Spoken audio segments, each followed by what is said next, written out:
Selamat datang di Alur Donghua. Kali ini Mimin akan cerita novel The Crown, Emperor of Eternity. Sebelum mendengarkan, jangan lupa subscribe, like, komen, dan share ya, biar Mimin tambah semangat. Selamat mendengarkan. Melanjutkan episode sebelumnya, saat ini suasana hening menyelimuti seluruh puncak tangga surgawi. Semua orang yang menatap tirai cahaya dengan takjub. Di puncak pertama, sesosok tubuh berlumuran darah berdiri dengan gagah. Aura yang tak terlukiskan terpancar darinya, memikat hati semua orang. Tidak dapat dipungkiri bahwa sosok muda saat ini sungguh luar biasa. Dan kecermangan ini dibangun setelah mengalahkan Nanggongqing, yang bisa untuk meyakinkan semua orang. Orang ini benar-benar kuat. Ya, betapa hebatnya sosok Nanggongqing. Sebelum ini, semua orang jenius tak ada apa-apanya dibandingkan dengannya. Hanya dia yang berdiri kokoh di puncak pertama. Dan sekarang, seorang jenius akhirnya muncul untuk menginjaknya. Mulai sekarang, aku khawatir Cukwangsen akan menjadi incaran banyak orang. Pertempuran di tangga ini sungguh seru. Di semua puncak tangga terdeteksi diskusi satu demi satu. Dan kata-kata semua orang dipenuhi dengan kekaguman yang mendalam. Karena Cukwangsen dapat mengalahkan Nanggongqing. Pemandangan ini pasti akan tercatat dalam sejarah dan menjadi legenda di antara 10 negeri. Yang paling mengejutkan adalah saat ini kultivasi Cukwangsen baru mencapai puncak Rana Ying yang tingkat ke-7. Bahkan belum mencapai tingkat ke-8. Namun, ia berhasil mengalahkan Nanggongqing yang telah melewati 9 kesengsaraan Yin Yang.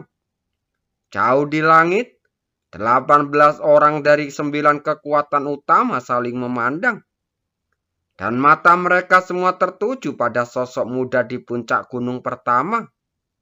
Pada saat ini, Cukwangsen tidak diragukan lagi telah menjadi sasaran empuk persaingan. Dan bahkan kekuatan seperti mereka dari surga ke-9 sedikit tidak sabar. Kejeniusan seperti ini bahkan di 9 surga jarang terlihat selama beberapa dekade. Jika ia dididik dari waktu ke waktu, ia pasti akan menjadi sosok hebat yang akan mengguncang dunia. Anak ini lumayan. Flavion Jiwonsiku menginginkannya. Seorang lelaki tua berbaju ungu menatap bawah dengan ekspresi penuh harap. Ia tampak seperti telah menemukan dunia baru. Jenius sekali. Kenapa dia harus masuk pavilion Joinseomu? Kuil hitamku tidak akan melepaskannya.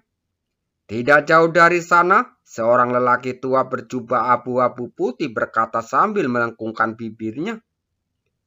Kukatakan kalian berdua tidak perlu bertarung lagi. Anak ini punya tubuh yang kuat dan cocok untuk bergabung dengan sekte Qianlong kita. Di sana, lelaki tua berjanggut putih itu mendengar pertengkaran yang datang dari segala penjuru. Dia hanya menggelengkan kepalanya tanpa daya. Orang-orang ini benar-benar cemas. Sepertinya tidak mudah bagi kami sekte Senpo untuk mendapatkannya, katanya tanpa daya. Mendengar perkataannya, lelaki tua berjubah hitam di sampingnya tetap terdiam. Namun, matanya tertuju pada sosok muda itu dan jelas terlihat bahwa dia sangat berhati hangat. Di puncak pertama, wajah Cukwangsen terlihat sangat pucat. Ia tidak menghiraukan suara-suara di sekitarnya. Ia langsung duduk di tempatnya dan memulihkan diri dari luka-lukanya. Situasi tubuhnya saat ini benar-benar tidak baik dan dia perlu pulih dengan cepat. Baiklah, semuanya mohon bersabar sebentar. Setelah pertempuran tangga surgawi terakhir, Saatnya bagi masing-masing sekte kita untuk memilih pemuda yang berkualitas. Raja Es memiliki ekspresi tenang saat berbicara dengan suara yang dalam, memenangkan beberapa kekuatan besar yang sedang dalam keadaan gelisah. Tidak heran orang-orang ini bertindak seperti ini. Gunung Dewa Salju adalah yang terkuat di antara 9 kekuatan utama, dan tampaknya hampir menjadi yang terdepan di antara mereka. Setelah orang-orang dari semua pasukan tenang, Raja Es perlahan menyapukan pandangannya ke bawah. Dengan suara nyaring yang menggelegar bergema di langit. Sekarang, bagi kalian yang berhasil masuk 100 besar, silakan maju. Begitu teriakan itu terdengar, seluruh dunia tampak hening sejenak. Lalu tak terhitung banyak orang dengan ekspresi gembira terbang menuju angkasa. Tidak peduli berapa dahsyatnya pertempuran antara Cukwangsheng dan Nagongjin. Hal terpenting bagi mereka adalah apakah mereka dapat bergabung dengan salah satu dari 9 kekuatan utama ini. Jadi pada saat ini mereka paling bersemangat. Dan wajah-wajah orang yang belum masuk 100 besar sedikit muram. Dengan ekspresi kehilangan yang tak dapat disembunyikan muncul dari ekspresi mereka. Perbedaan antara mereka menerobos masuk dan tidak menerobos masuk bagian perbedaan antara langit dan bumi. Mereka yang bergabung dengan 9 kekuatan besar, kemungkinan besar akan melompati gerbang naga dan menjadi raksasa mulai sekarang.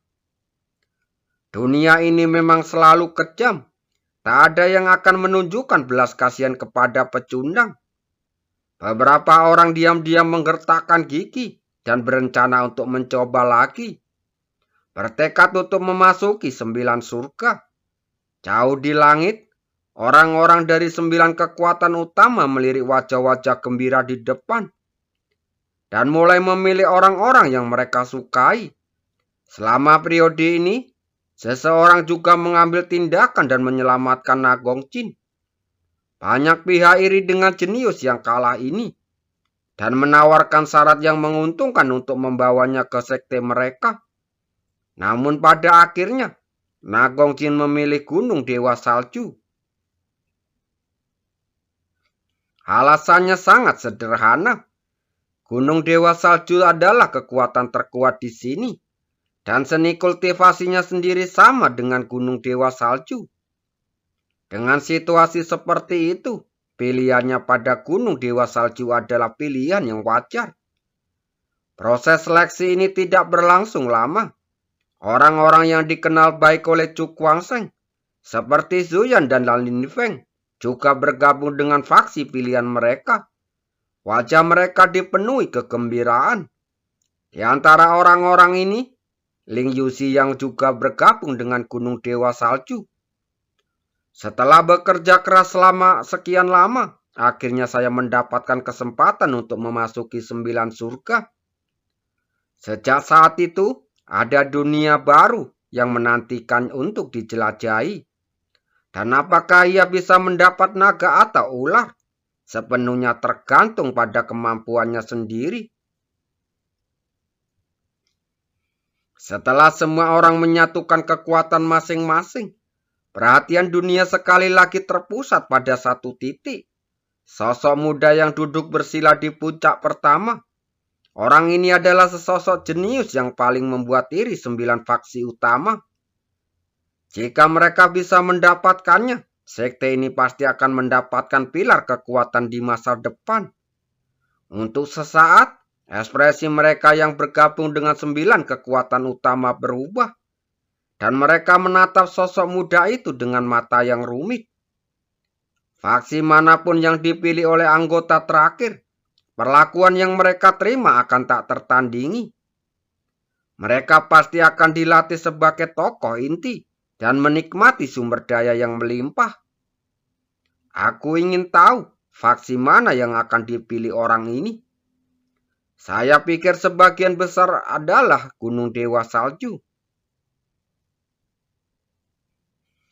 Ya, Gunung Dewa Salju adalah yang terkuat dan memiliki daya tarik terbesar bagi yang kuat. Beberapa orang berdiskusi dengan tenang, tetapi sebagian besar orang percaya bahwa Chu Kuang-seng pasti memilih bergabung dengan Gunung Dewa Salju untuk memperoleh sumber daya pelatihan yang terbaik. Maka, di tengah tatapan penuh harap yang tak terhitung jumlahnya, mata Chu Kuang-seng yang tertutup rapat perlahan terbuka, dan aura yang tak stabil di sekelilingnya pun menjadi jauh lebih tenang. Dia perlahan berdiri, tetapi tidak seorang pun dapat melihat bahwa telapak tangannya terkepal sedikit gemetar, dan titik-titik cahaya yang tak terhitung jumlahnya jatuh darinya. Itu pertanda, tanda-tanda telah rusak. Sesuatu telah terjadi pada dinasti Sufeng. Suasana tampak sangat sunyi. Pandangan mata dengan berbagai ekspresi tertuju pada sosok muda di bawah. Chu Kuang-seng sepertinya merasakan sesuatu. Ia mengepalkan telapak tangannya, melangkah ringan dan muncul di hadapan 9 kekuatan utama. Maaf, sudah membuat kalian menunggu lama. Ia membungkuk, lalu menatap para pria kuat dari 9 kekuatan utama. Tidak masalah. Pria tua berjubah ungu dari Plavion Jiuxiu melambaikan tangannya saat tersenyum. Ia menatap Chu Kuang-seng lalu berkata, "Adik kecil, jika kau memilih untuk bergabung dengan Plavion Jiuxiu kami, aku pasti akan meminta Master Pavilion untuk menerimamu secara pribadi sebagai muridku. Bagaimana menurutmu?" Hei, kau orang tua itu benar-benar tidak sabaran. Kau tidak tahan secepat ini, kata lelaki tua berjubah abu-abu putih itu dengan nada sarkastik. Orang tua berpakaian ungu itu mendengus pelan, lalu malas untuk memahami orang tua ini. Pada saat ini, pria bertelanjang dada dari Sekte Qianlong melirik mereka berdua, lalu menatap Chu Kuang-seng dan berkata dengan suara lantang, "Apakah kamu mempraktekkan seni kultivasi tubuh?" "Senior, matamu tajam sekali." Chu Kuang-seng membungkuk. Mendengar ini, pria bertelanjang dada itu melambaikan tangan dan berkata dengan bangga, "Kalau begitu, bergabunglah dengan Sekte Qianlong kami. Ketahuilah bahwa sekte kami berfokus pada kultivasi tubuh fisik. Begitu kamu datang ke sini, kamu pasti akan merasa seperti ikan di air."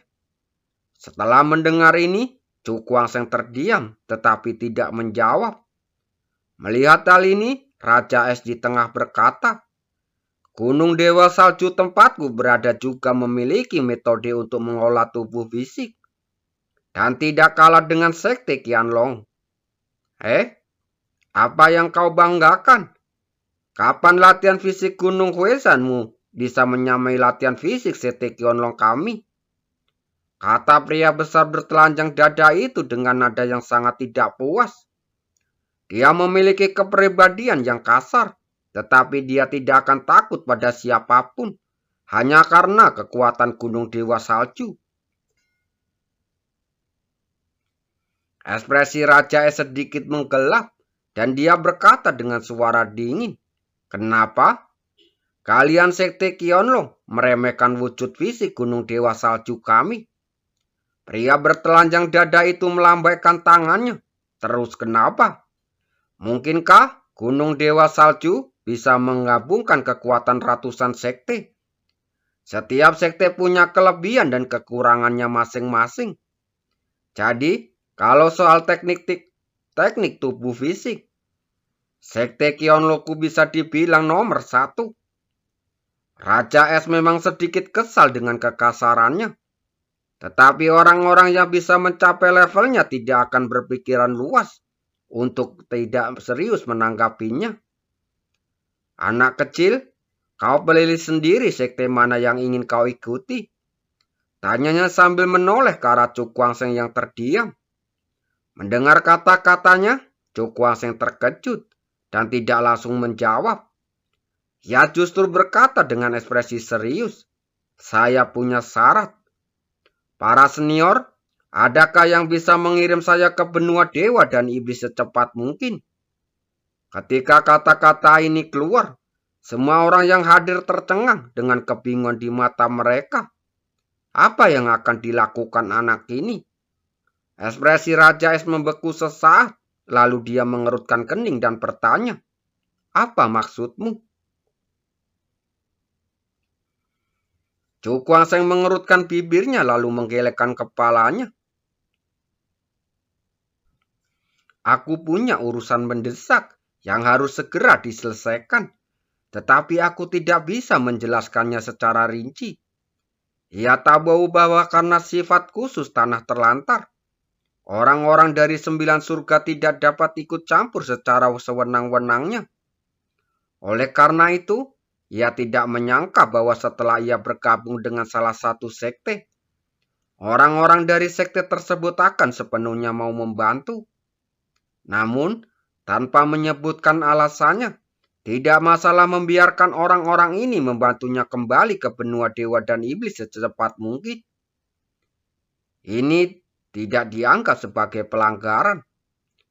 Itulah sebabnya dia menanyakan pertanyaan ini. Adik kecil, apakah masalah ini benar-benar sangat mendesak? Tanya lelaki tua berjubah ungu itu dari Plavion Ciusio. Chu Kuang-seng mengangguk, semakin cepat semakin baik.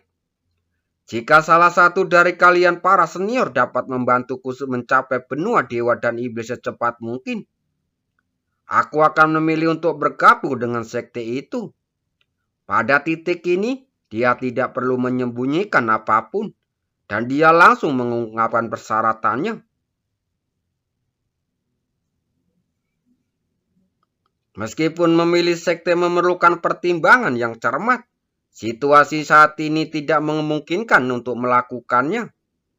Mendengar kata-katanya, ekspresi lelaki tua berjubah ungu itu langsung berubah, dan dia tampak sedikit malu. Tempat ini sangat jauh dari benua dewa dan iblis. Bahkan dengan kekuatan mereka, sulit untuk melakukan apapun di sini. Chu Kuang-seng melirik orang-orang dari 9 kekuatan utama, dan hatinya terasa tenggelam saat melihat mereka dalam diam. Jika bahkan orang-orang dari 9 surga ini tidak dapat membantu, pada saat dia kembali ke benua dewa dan iblis, mungkin sudah terlambat. Hahaha, anak kecil, mungkin sekte Senpok kita bisa membantu. Saat itu, lelaki tua berjanggut putih itu berkata sambil tersenyum. Chu Kuang-seng sangat gembira dan langsung mengangkat kepalanya. "Senior, apakah Anda punya solusi?" "Tentu saja." Pria tua berjanggut putih dan pria tua berjubah hitam saling memandang.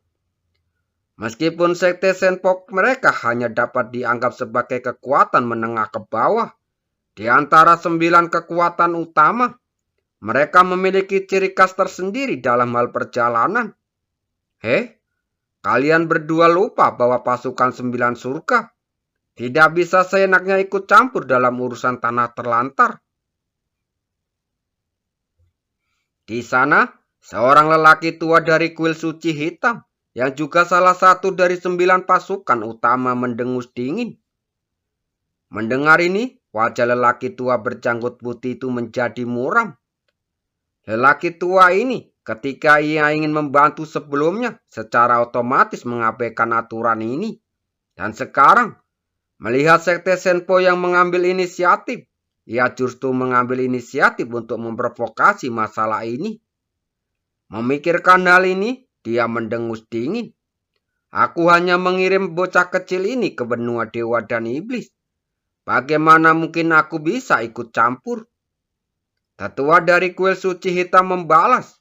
Anak ini begitu bersemangat kembali ke benua dewa dan iblis. Pasti ada sesuatu yang terjadi. Bukankah itu melanggar aturan bagimu, sekte jiwa ilahi, untuk membantunya? Pria berjanggut putih itu tampak marah. Pria tua ini sungguh tidak tahu malu. Apakah dia benar-benar berpikir dia tidak tahu bahwa kuil suci hitam mereka diam-diam ikut campur dalam urusan tanah terlantar? Melihat lelaki tua berjanggut putih yang agak merah itu, lelaki tua dari kuil suci hitam itu mencibir. kemudian mengalihkan pandangannya ke arah Cu Kuangseng lalu berkata, "Benarkah seperti yang kukatakan? Apa yang terjadi sesuatu yang besar yang membuatmu bergegas untuk kembali ke benua dewa dan iblis?" Mendengar ini, lelaki tua berjanggut putih itu menatap Cu Kuangseng dengan ekspresi yang agak berubah.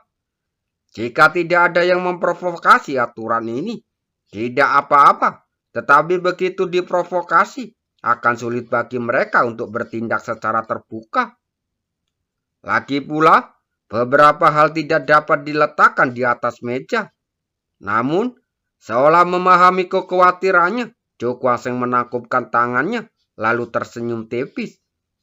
"Meskipun urusan ini mendesak, sekarang kupikir-pikir lagi, ini bukan masalah besar.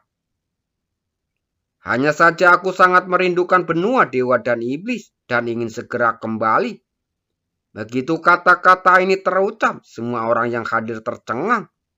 Alasan ini sangat masuk akal.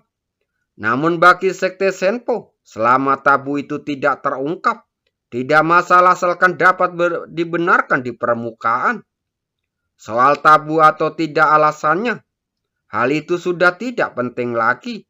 Oleh karena itu, setelah mendengar penjelasannya, lelaki tua berjanggut putih itu tertawa terbahak-bahak, lalu melambaikan tangannya. "Hahaha, ini hanya masalah sepele. Bagaimana mungkin Sekte Senponku tidak membantumu? Terima kasih."